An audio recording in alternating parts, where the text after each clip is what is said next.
Muy bien, estupendo. Entonces vamos a empezar y así aprovechamos el tiempo y como siempre vamos a empezar con una oración para que el Señor nos ayude en ese tiempo.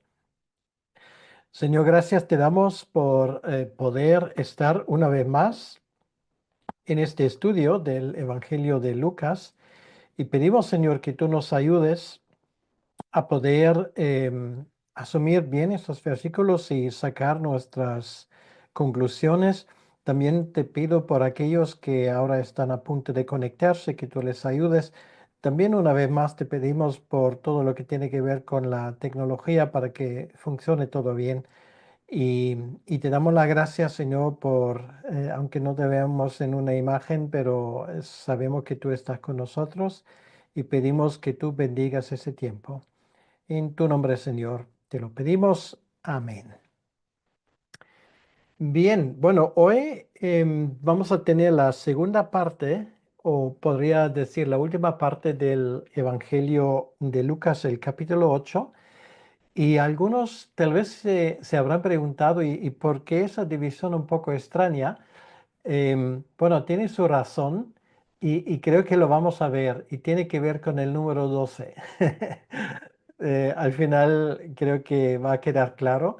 Entonces, no es un pasaje tan largo como lo hemos tenido en otras ocasiones, pero no por eso será menos interesante. Todo lo contrario, creo que este pasaje del versículo 40 al 56 es particularmente denso en acontecimientos y también en lecciones que podemos sacar. Bueno, básicamente hay dos protagonistas, podríamos decirlo así. Es la hija de Jairo y es la mujer con flujo de sangre. Entonces, vamos a ver cómo esto sí que va a ser un pasaje muy interesante, entre otras cosas porque nos demuestra la autoridad de Jesucristo sobre la enfermedad y la muerte. Bueno, lo hemos tenido antes, o sea, ambos acontecimientos de por sí no son únicos, quiere decir que hemos visto ya como el Señor antes despertaba a gente de los muertos. No hemos visto una mujer con ese tipo de padecimiento, eso sí que es cierto.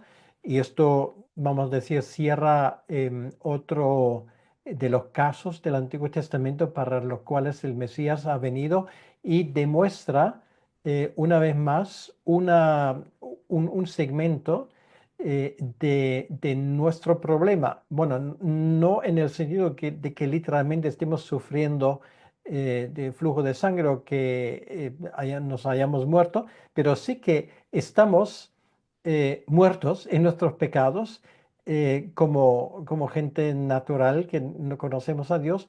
Y por otro lado, esa tremenda enfermedad que sufrió esa mujer, que la estaba matando poco a poco, pues de cierta manera forma parte de nuestro estado espiritual, ¿vale? Por eso todavía estamos con la cuestión y ahora tal vez nos damos cuenta, estamos en el capítulo 8 y todavía queda o sobre el tapete la cuestión, ¿quién es este hombre? ¿Vale? Ya en varias ocasiones alguien ha preguntado, ¿y quién es este hombre? ¿Vale?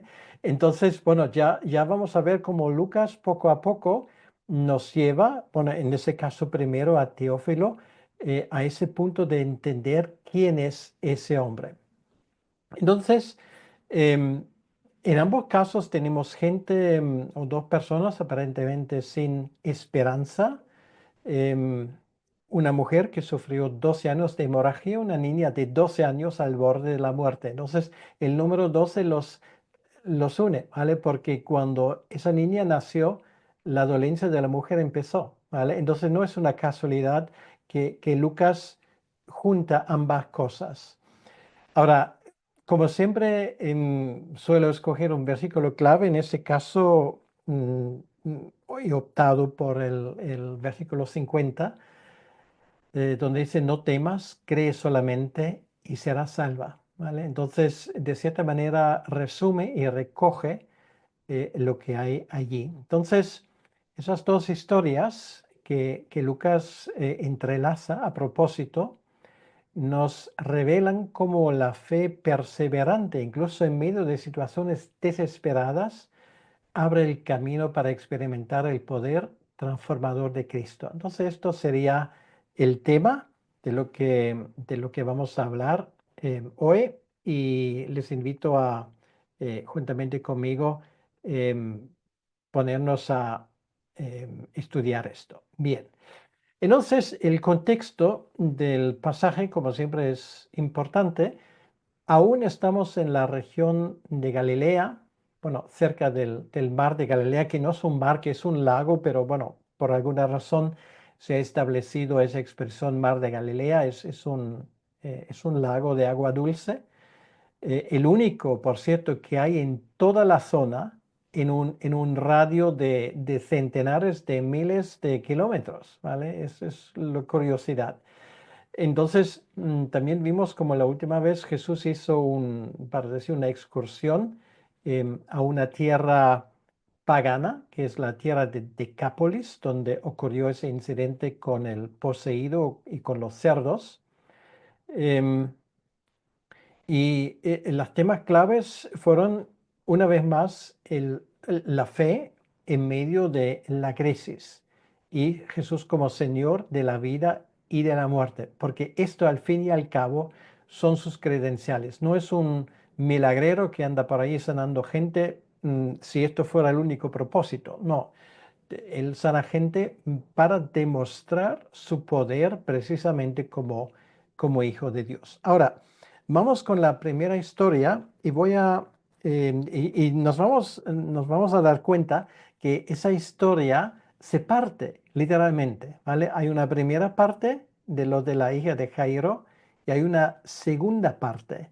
Y la que parte, digamos, esa historia realmente es la mujer anónima, en ese caso no sabemos su nombre, que ocurre. Entonces vamos a leer la primera parte, los versículos 40 al 42, donde dice: Cuando volvió Jesús, le recibió la multitud con gozo, porque todos le esperaban.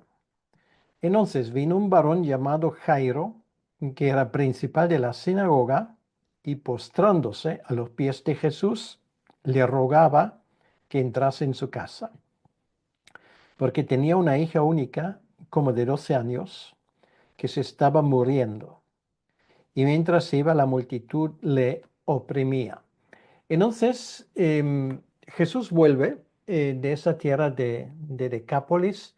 El texto no dice si lo hicieron andando, circunvalidando digamos, el lago, o si tal vez de nuevo usaron el barco. Yo personalmente creo que usaron el barco porque, claro, era el barco de Pedro, entonces no iban a dejarlo por ahí. Entonces, bueno, a veces el sentido común nos ayuda a entender las cosas. O sea, obviamente lo iban a necesitar, y seguramente la vuelta lo hicieron de esa manera. Y lo que es muy interesante, los galileos no se habían olvidado de Jesucristo. Él había desaparecido por un par de días y le estaban esperando. Dice que la multitud le recibe con gozo. Quiere decir, obviamente le habían cogido cariño por un lado, pero por otro lado, obviamente lo que la multitud esperaba eran milagros y más milagros. Entonces ahí vemos, y esto en algún momento se va a plasmar de forma muy clara, em, que ese tipo de expectativas de por sí no está mal. Lo que pasa es si te quedas en lo superficial sin entender lo que hay en el fondo, te quedas al final sin nada. Sí, te vas a sanar, sí, vas a ver milagros, pero si no entiendes quién es Jesucristo, mm, para poco te va a servir. Entonces, el que entra aquí en el escenario es Jairo, líder de la sinagoga. O sea, las sinagogas se organizaban de tal manera que había, bueno, hoy diríamos que era tal vez un presidente, Y ojo, esto no hay que confundirlo con un pastor o algo por el estilo. Normalmente el líder de una sinagoga no ejercía un ministerio que podríamos llamar espiritual. Su responsabilidad era organizar todo lo que tenía que ver con la sinagoga. Entonces, más bien era, podríamos llamarlo casi un gerente. O sea, él tenía que, bueno, organizar la limpieza.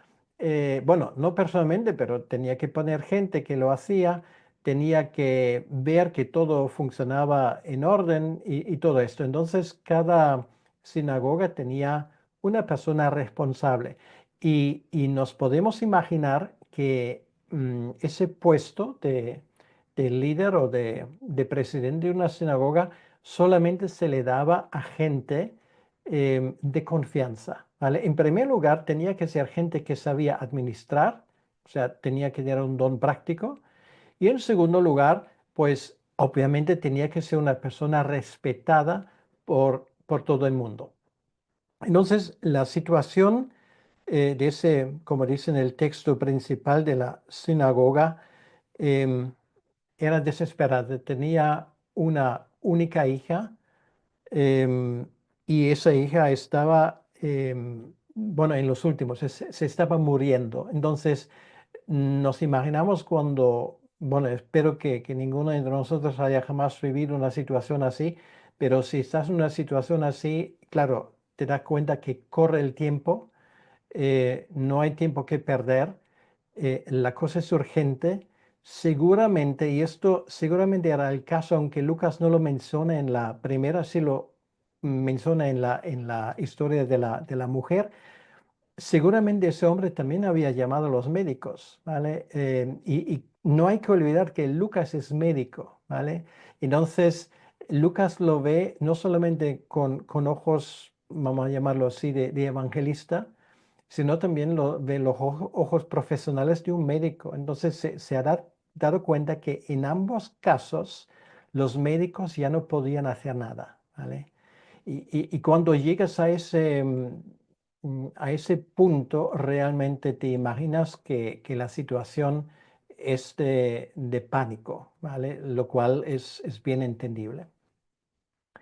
Entonces, podemos ya decir como una primera conclusión, esa necesidad imperante le lleva a buscar a Jesús y le da igual en ese caso si Jesús, bueno, se había metido con los fariseos en más que una ocasión, le traía sin cuidado. Lo que prevalecía era su corazón de padre y quería que su única hija viviese y sabía que en toda Galilea, en todo el país, bueno, de hecho en todo el mundo, solamente había una persona que podía hacer algo al respecto. Por lo tanto, no le importa en esa situación para nada cómo eso se podía interpretar y está en una situación realmente, digamos, de urgencia. Entonces, al mismo tiempo, como Jesús vuelve, él seguramente no era el único. Había gente que quería esto, que quería el otro. Por favor, yo tengo, qué sé yo, ese problema. Mi mano no puede agarrar ya las cosas bien. O tengo fiebre y allí tengo esto y tengo el otro. Entonces todo el mundo estaba alrededor de él. Em, y aquí Lucas lo dice al final del versículo 42 cuando dice, y mientras iba, o sea, Jesús dice, vale, pues yo voy a venir a tu casa. Dice, la multitud le oprimía, quiere decir que tenía problemas en proceder, en andar, porque venía 100.000 personas que le obstaculizaba el camino. Entonces, ponte por un momento en la situación del Padre, esto era desesperante, ¿vale? Porque tú quieres que Jesús viniese lo antes posible y había 100.000 personas seguramente con cosas tal vez menos dramáticas que simplemente no permitía que Jesús em, procedía adelante. Claro, Jesús habría poder dicho, abrirme el camino, yo no tengo prisa, tengo que ir a la casa de esa persona, pero nos vamos a dar cuenta que esto formaba parte de su plan, precisamente, ¿vale?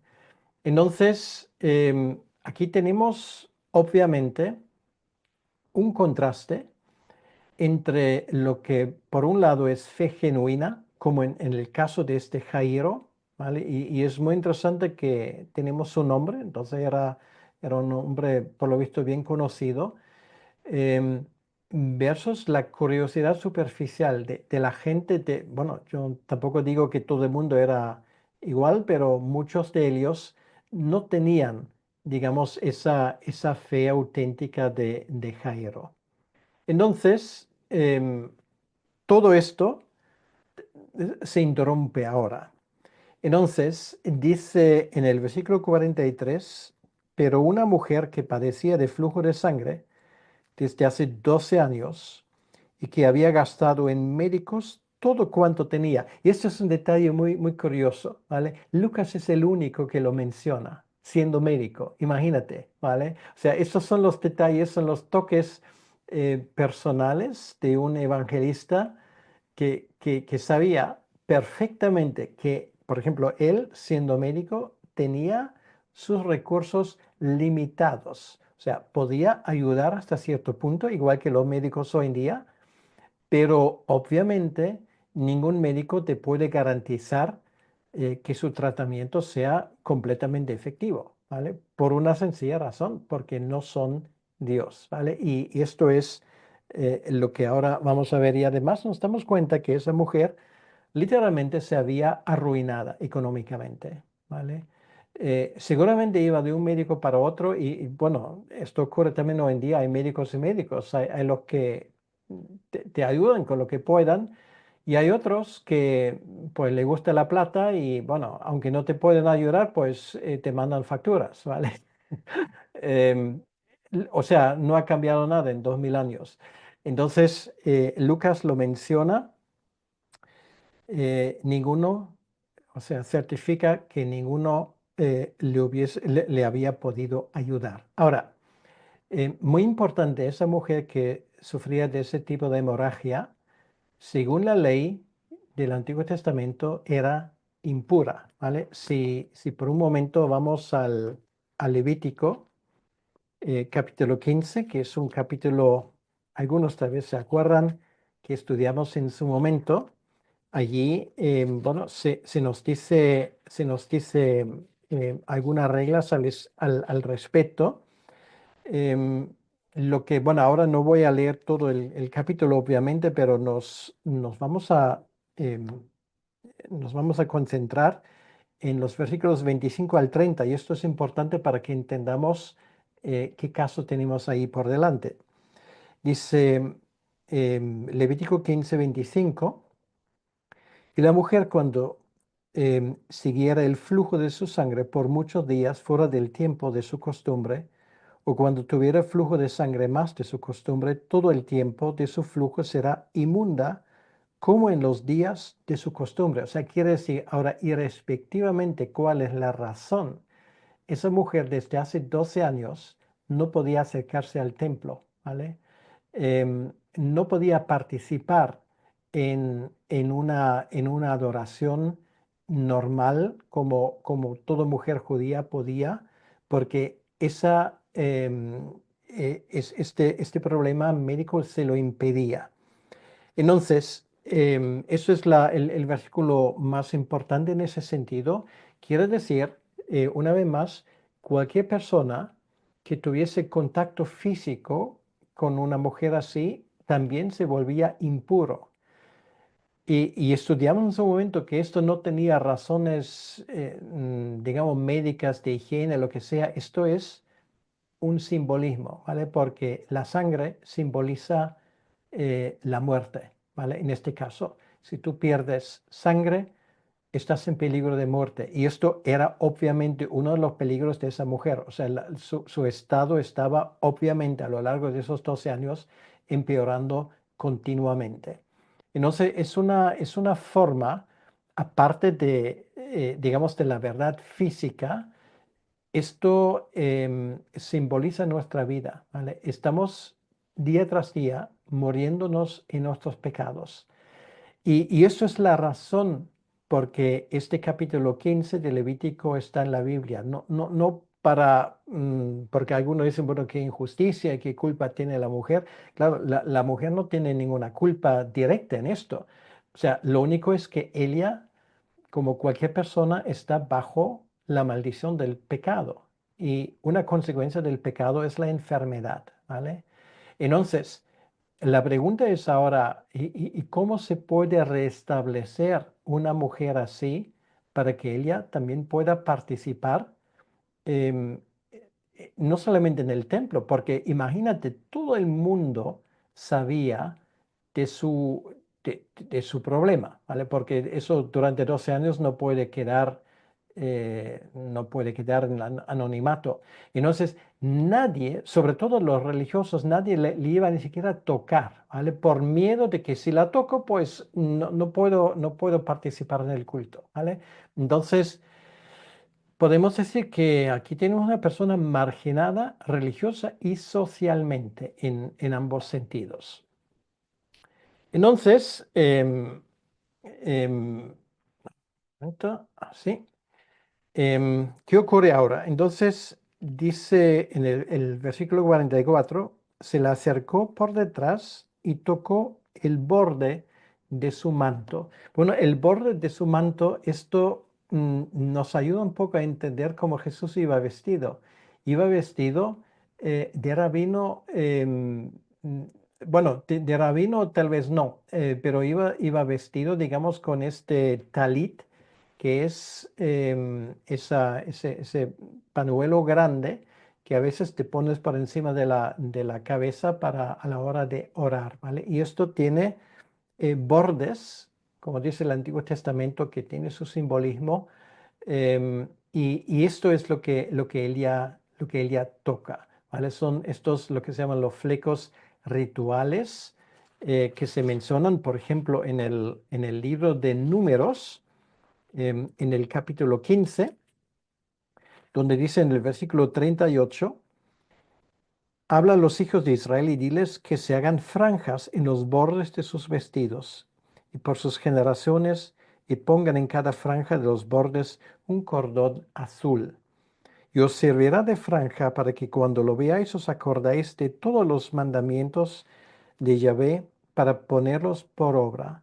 Y no miréis en pos de vuestro corazón y de vuestros ojos, en pos de los cuales os prostituyáis. Entonces quiere decir que esto debería recordar a los israelitas de la ley.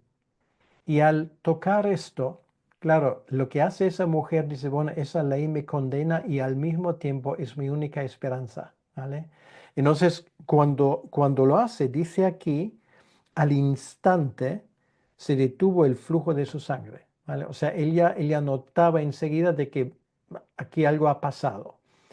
Entonces, quiere decir em, que en este caso la fe eh, que se ha atrevido bastante de esa mujer, actúa en contra de toda esperanza humana y ojo, teóricamente vuelve a Jesucristo en ese caso impuro, ¿vale?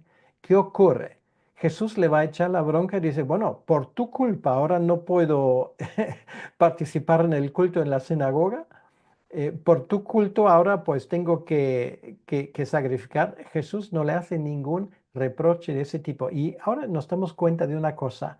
Ya estamos en esa época bisagra donde estos mandamientos del Antiguo Testamento que indican hacia Jesucristo iban a tener su cumplimiento en él, ¿vale? Por esa razón ahora no tenemos ese tipo de vestido.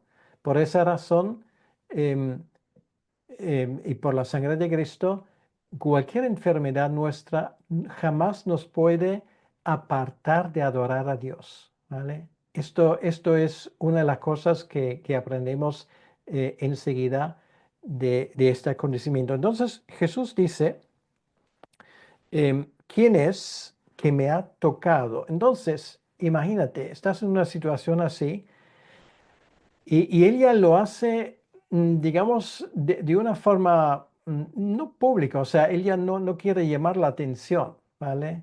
Y de repente Jesús se detiene y dice, ¿quién ha sido?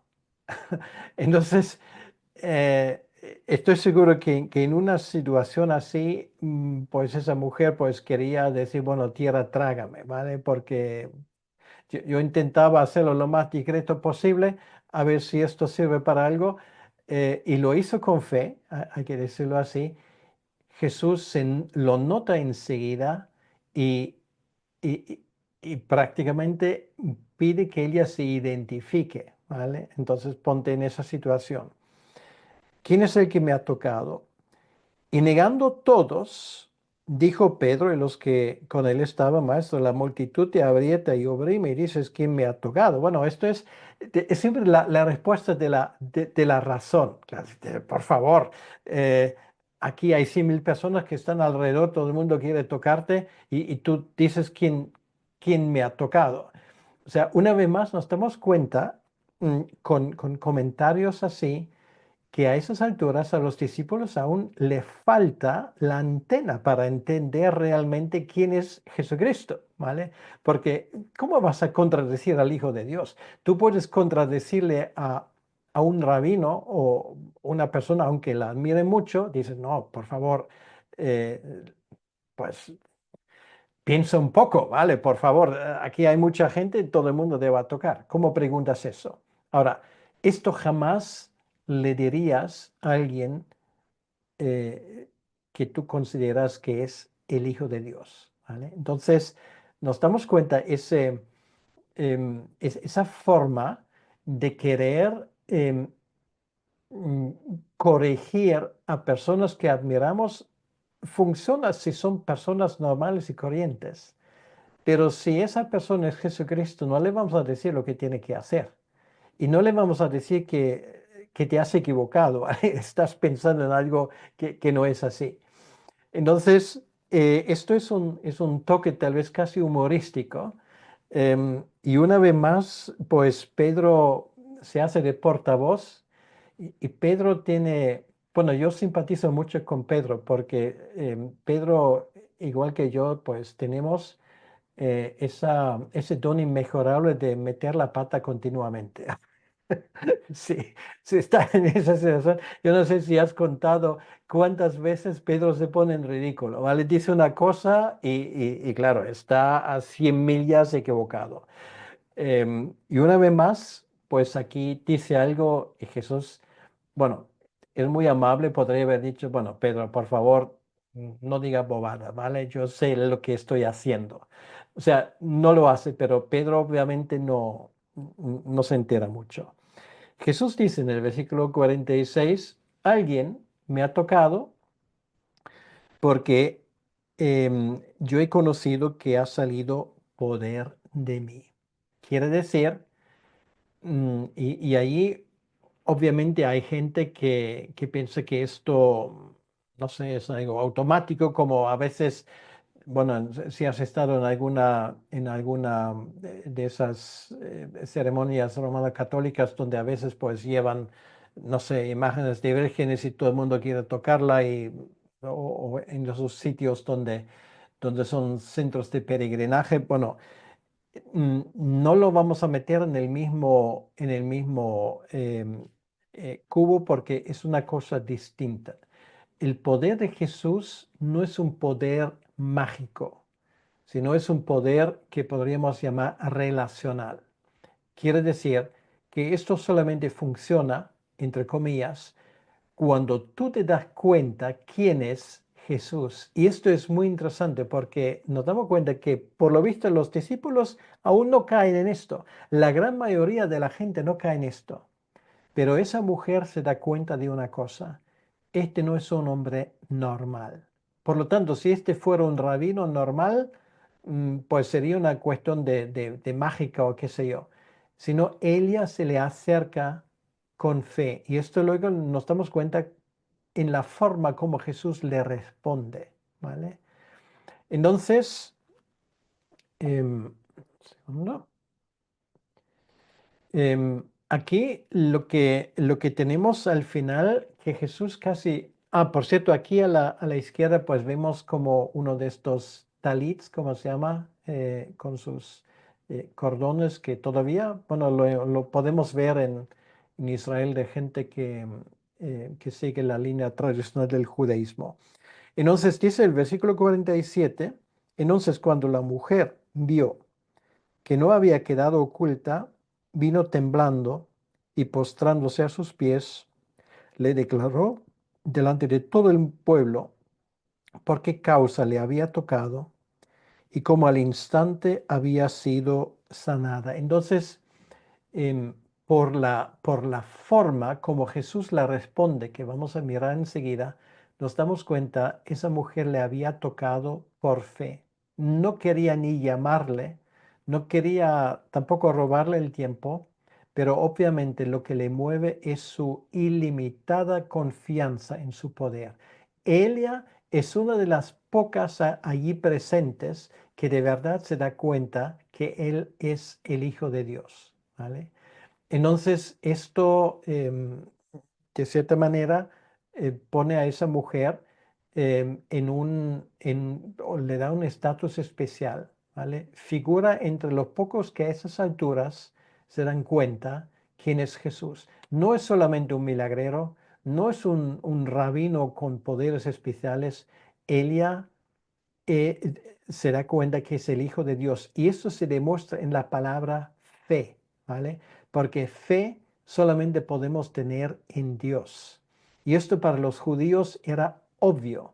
Cuando Jesús usa esa palabra, Él reconoce que esa mujer ya sabe quién es Él, ¿vale? Y esto la distingue. Entonces, por eso Él dice en el versículo 48, Él le dijo, hija, y eso, la forma como él se dirige a ella, no solamente restaura su dignidad social, ¿vale? Quiere decir que ella, delante de todo el pueblo, la exalta al llamarlo así. Eh, entonces, además, la reconoce como miembro de la familia de Dios, ¿vale? Por eso la llama hija. No la llama ni siquiera con su nombre. No dice mujer, dice hija, ¿vale? Entonces es una forma muy cariñosa de decirle, vale, tú sí que perteneces a los míos. Por lo tanto, es lo que muchas veces al leer esa historia, creo que no se enfatiza lo suficiente. Esa mujer tiene teológicamente, espiritualmente, una muy clara comprensión de quién es Jesucristo. Y esto es muy interesante, ¿vale? Una vez más, bueno, aquí la mayoría de los que estamos aquí, bueno, no estamos porque yo no, pero de los que están aquí son mujeres. Entonces, quiere decir que esto es aún más sorprendente porque en el primer siglo, y ya he insistido varias veces en esto, una mujer tenía poco estatus social. Entonces, al tratarla de esa manera, Jesús rompe todos los moldes de la sociedad en aquel entonces. Bueno, esto tal vez para nosotros hoy en día nos parece nada espectacular. Te puedo asegurar que esto hace 2000 años fue algo muy espectacular, porque cualquier rabino la hubiese regañado por su atrevimiento, ¿vale? Jesús no, la llama hija y resalta precisamente la calidad de su fe. Entonces, em, mientras que esta cosa se desarrolla, y estoy seguro que Jesús no solamente le habrá dicho esto, hija, tu fe te ha salvado. Mm, bueno, tal vez debería decir una cosa también sobre esto. Él no dice aquí sanado, ¿vale? Dice salvado. Son dos cosas distintas. Lo cual quiere decir que no solamente por tu fe ahora tu enfermedad sea, mm, digamos, sea quitado, sino además estás salva ahora, ¿vale? Porque has entendido quién soy yo. Por eso le dice, ve en paz. Quiere decir que en ese acontecimiento ella se da cuenta de que no solamente es el flujo de sangre que ha fastidiado su vida, era su lejanía de Dios. Y ella sale de allí como mujer renovada, En primer lugar, físicamente, en segundo lugar, espiritualmente. Bueno, esto tardó su tiempo. Estoy seguro que ahí, bueno, se entabló alguna conversación. La gente que vio esto con asombro se perdieron. Bueno, humanamente hablando, podríamos decir, se perdió un tiempo valioso, ¿vale? Porque ahí hay otra niña que se está muriendo y Jesús se demora, ¿vale? Tarda más de la cuenta. Y esto yo estoy seguro que para Jairo era cada vez más desesperante. Entonces dice el versículo 49, em, estaba hablando aún, o sea, eso indica lo que acabas de decir, que él sigue hablando con la mujer, ¿vale? O sea, la cosa no se queda en dos palabras.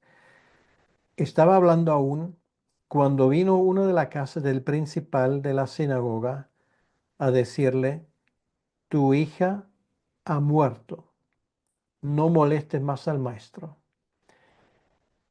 Ahora, varias cosas. En primer lugar, para Jairo al escuchar esto, bueno, se le derrumba el mundo, ¿vale? Es evidente.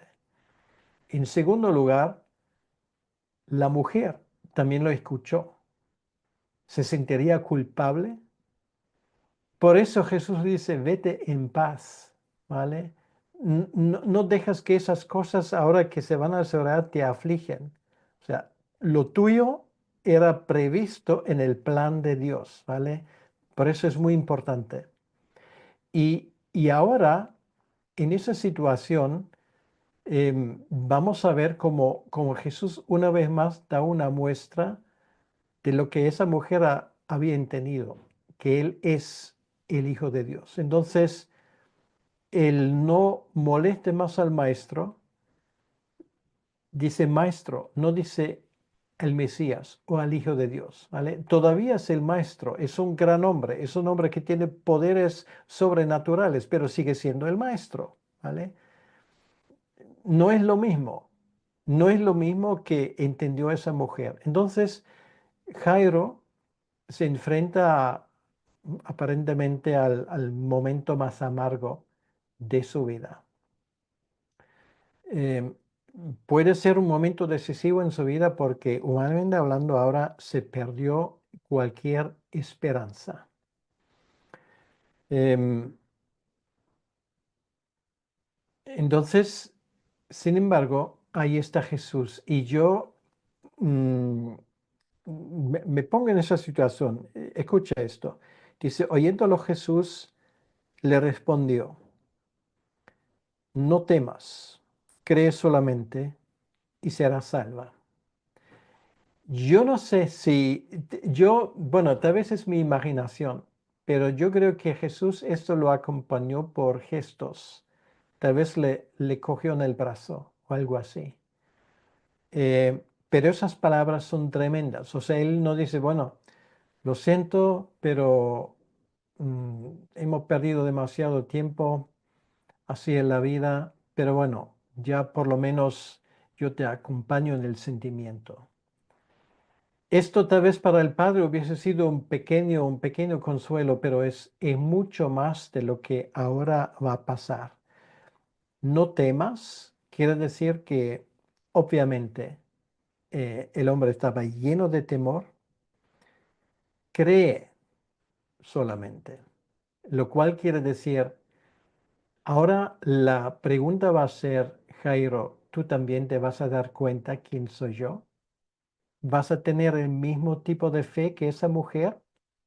Entonces, ahora creo que nos damos cuenta, obviamente, claro, no existe la casualidad. Ese acontecimiento con la mujer para Jairo, Jesús lo pone como un ejemplo. Jairo, ¿tú has visto a esta mujer? ¿Tú has visto que ella se ha dado cuenta? Yo no soy solamente un maestro, soy mucho más que esto. Cree solamente y será salva.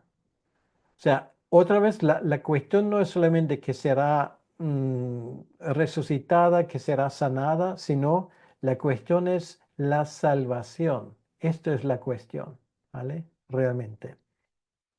Entonces, ese contraste que tenemos ahí entre la muerte, la desesperanza, y Jesús obviamente prepara el escenario para uno de los momentos de gloria. Claro, para nosotros que sabemos cómo termina la historia, esto es más o menos fácil.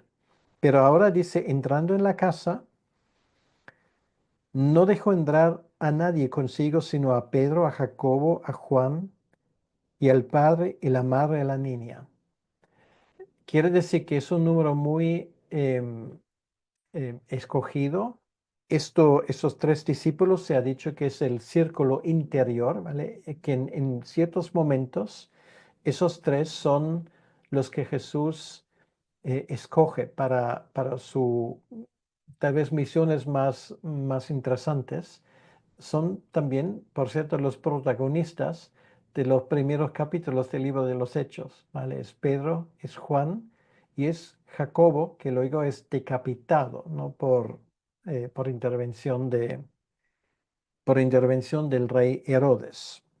Y ya sabemos, lo digo entre paréntesis, sería Paulo, Pablo, que luego iba a sustituir a Jacobo. Quiere decir que Pablo también formaría en ese sentido parte del círculo interior, ¿vale? Por más extensión. Bueno, eso simplemente lo digo de paso. Aparte de ellos, entran los padres. Él no quiere allí testigos, no quiere cámaras, no quiere micrófonos, periodistas, pues todo fuera, ¿vale? Entonces, esto va a ser ahora una pequeña reunión familiar. Y ahora viene una cosa que es tremenda. Lo que leemos a continuación dice, lloraban todos y hacían lamentación por ella. Bien, no conozco las costumbres en tu país. Yo sé que en España ya tampoco ya hay costumbre, pero sé que hasta hace poco, lo conocimos aún los primeros años cuando estuvimos en España, en algunas casas. De hecho, pagaban a mujeres para hacer lamentaciones cuando alguien murió, ¿vale? O sea, esto tú lo podías escuchar desde fuera. O sea, esa gente que eran, había una palabra que se me ha olvidado, que eran profesionales a la hora, digamos, de acudir a una casa para lamentar un muerto, ¿vale?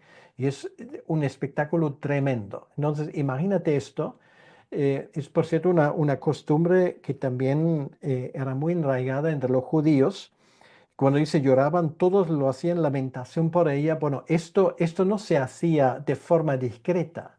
Esto era o sea, gritaban, ¿vale? Era un espectáculo que realmente te pone los pelos de punta, algo así. Em, entonces él dice, no lloréis, no está muerta, sino que duerme, ¿vale? O sea, quiere decir que cuando tú dices esto a gente que han visto a más que un muerto, dices, bueno, ¿cómo se atreve, ¿no? Entonces esto, em, digamos, los entierros, cuando está Jesucristo, pues normalmente toman siempre un giro inesperado, ¿vale? Él no es el primer entierro que él revienta, para decirlo así. Entonces, Jesús dice esto y la reacción de esa gente es, se burlaban de él sabiendo que estaba muerta. Mira a la gente a la derecha, ¿vale? Bueno, esto se le ríe en la cara, ¿vale? Dice, pero esto lo que tú dices es ridículo, pero tú eres un payaso. O sea, ¿cómo puedes incluso en ese momento doloroso de la familia agravarlo diciendo bobadas? ¿Vale? O sea, le echan esto en cara realmente. Bien, entonces leímos en los versículos 54 y 55 lo siguiente. Mas él tomándola de la mano, clamó diciendo, muchacha, levántate. Entonces, por cierto, la palabra que él usa, él antes llamaba a la mujer, en el versículo 48 la llama hija, ¿vale? Aquí dice muchacha, es una forma cariñosa de decir mi querida niña, ¿vale? O sea, obviamente Jesús tenía allí un amor muy especial por esta niña. Levántate. Entonces, dice aquí, su espíritu volvió e inmediatamente se levantó y él mandó que se le diese de comer. Pues una vez más aquí tenemos un milagro que esa muchacha de 12 años pues vuelve a la vida, es de vuelta a su familia. Bueno, no tengo que insistir que obviamente Jesús aquí demuestra que es el Señor sobre la muerte, ¿vale? Esto es la idea que hay detrás. Además dice que eso ocurre de forma instantánea. Y luego, pues ese detalle dice que se les diese de comer. Y a mí siempre he dicho, bueno, se me ha cruzado por la mente, es como si el Hijo de Dios estuviera allí con una galletita en la mano y dice, bueno, ahora come, ¿vale? O sea, hace un milagro tremendo, sí, pero al mismo tiempo se preocupa por ese detalle muy personal, ¿vale? Porque mira, esa niña ahora tendrá hambre. Ahora, prepararle un buen, no sé, un buen plato para que se alegre. Entonces, obviamente aquí vemos una conexión con el Antiguo Testamento. Por ejemplo, Eliseo que resucita al hijo de la tsunamita, que sería uno de los paralelismos. Pero claro, la diferencia obviamente es que esto no es Elías, no es Eliseo, sino es el Hijo de Dios. Ahí está la diferencia. Habla de otra manera, ¿vale? Porque ¿qué hace Eliseo? ¿Qué hace Elías? Pues pide a Dios, ¿vale? Que le ayude, le ruega varias veces. Jesús no hace nada por el estilo. Simplemente le dice, levántate, ¿vale? Nos damos cuenta, si comparamos estos acontecimientos del Antiguo Testamento, nos damos cuenta de una cosa, Jesús se comporta de otra manera. O sea, Él no es un mandado, es el Señor, ¿vale? Él no tiene que preguntar a nadie, Él tiene esa autoridad. Entonces, después de todo esto, los padres estaban atónitos. Bueno, ¿cómo no iban a estar atónitos? Pero Jesús les mandó que a nadie dijesen lo que había sucedido. Quiere decir, bueno, ahora os faltan palabras, pues mejor que se quede así, ¿vale? No tienen ustedes que hacer nada, pues simplemente guarden silencio. ¿Por qué? Porque Jesús no quiere que se le acompañe, digamos, este acontecimiento como el que levanta a los muertos, porque claro, si no todo el mundo le iba a pedir que pase por los cementerios para levantar muertos, digamos, a destajo. Esto no es la idea. Esto fue un momento concreto y Jesús obviamente quiere mm, enseñar una lección. Em, la obra espiritual tiene prioridad sobre la fama. Jesús no busca esto de ninguna manera. Bien, ahora nos damos cuenta, dos milagros conectados por el número 12, ¿vale? Esto nos enseña, no es una casualidad, nos enseña que Lucas quería que esto fuese algo considerado juntos. Pues la edad de la niña, esta niña estaba en el umbral de la vida de adulta, 12 años de enfermedad en el caso de la mujer. em, ya lo dije antes, posiblemente bueno, el mismo día, no lo sé, pero en el año cuando esa niña murió, empezó la desgracia para la mujer. Entonces, ¿por qué 12? Porque justo esto. Bueno, porque el 12, y para eso no hay que ser un genio, es un número simbólico en la Biblia. Es el número de las tribus de Israel, es el número de los apóstoles escogidos. Lo cual quiere decir que el número 2 se conecta a esos milagros simbólicamente, representando la plenitud y la restauración divina en ambas historias. Quiere decir, ahora hay esperanza para Israel, para las 12 tribus. Pero no solamente esto, los 12 apóstoles se van a encargar de llevar ese conocimiento a todo el mundo. Y esta es la razón por que hoy nos enteramos una vez más de esa historia, ¿vale?